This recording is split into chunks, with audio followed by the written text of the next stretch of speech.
नमस्कार दोस्तों, स्वागत है आपका सुनील स्पेशल एजुकेटर चैनल पर। इस वीडियो में हम कक्षा 6 के पर्यावरण अध्ययन के पहले अध्याय हमारा जीवन आधार को समझेंगे। तो बिना देर किए चलिए शुरू करते हैं कक्षा 6 के पहले अध्याय से जुड़ी इस ज्ञानवर्धक यात्रा को। क्लास 6 EVS अध्याय 1 पर्यावरण हमारा जीवन आधार। 1 पर्यावरण क्या होता है? हमारे चारों ओर के प्राकृतिक और मानव निर्मित तत्वों का समूह पर्यावरण कहलाता है। 2 पर्यावरण के कितने घटक होते हैं? पर्यावरण के 2 घटक होते हैं, जैविक और अजैविक। 3 जैविक घटकों में क्या शामिल होता है? जीवित चीजें जैसे मनुष्य, पशु, पक्षी, पौधे और सूक्ष्मजीव। 4 अजैविक घटक किसे कहते हैं? निर्जीव चीजें जैसे जल, वायु, मिट्टी, सूर्य का प्रकाश और खनिज।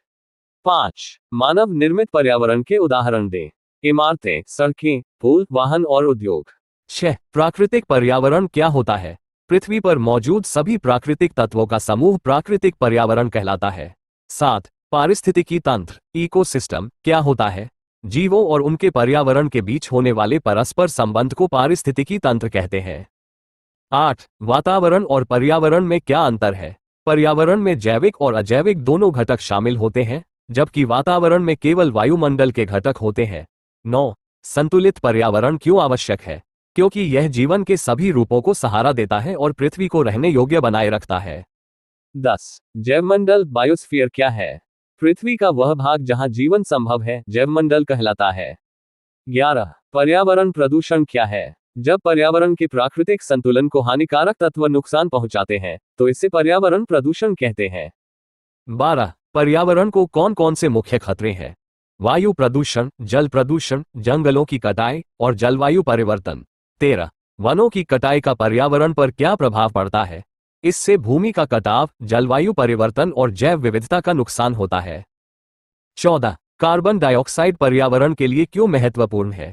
ये पौधों के लिए प्रकाश संश्लेषण, फोटोसिंथेसिस की प्रक्रिया में आवश्यक होती है। 15 पर्यावरण को स्वच्छ बनाए रखने के लिए हम क्या कर सकते हैं? कचरा प्रबंधन, वृक्षारोपण, जल संरक्षण और पुनःचक्रण, रिसाइक्लिंग।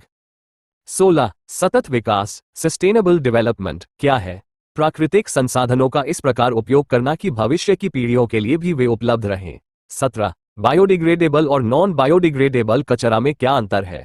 बायोडिग्रेडेबल कचरा प्राकृतिक रूप से नष्ट हो जाता है, जैसे कागज, फल, जबकि नॉन बायोडिग्रेडेबल कचरा नष्ट नहीं होता, जैसे प्लास्टिक, धातु।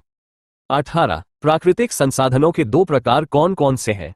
नवीकरणीय जैसे जल, सूर्य की ऊर्जा और अनवीकरणीय जैसे पेट्रोल, कोयला। 19 वैश्विक तापमान वृद्धि ग्लोबल वार्मिंग क्या है?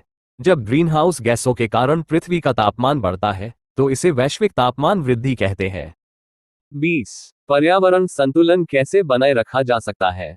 वृक्षारोपण, जल संरक्षण, जैव विविधता की रक्षा और प्रदूषण नियंत्रण द्वारा। धन्यवाद।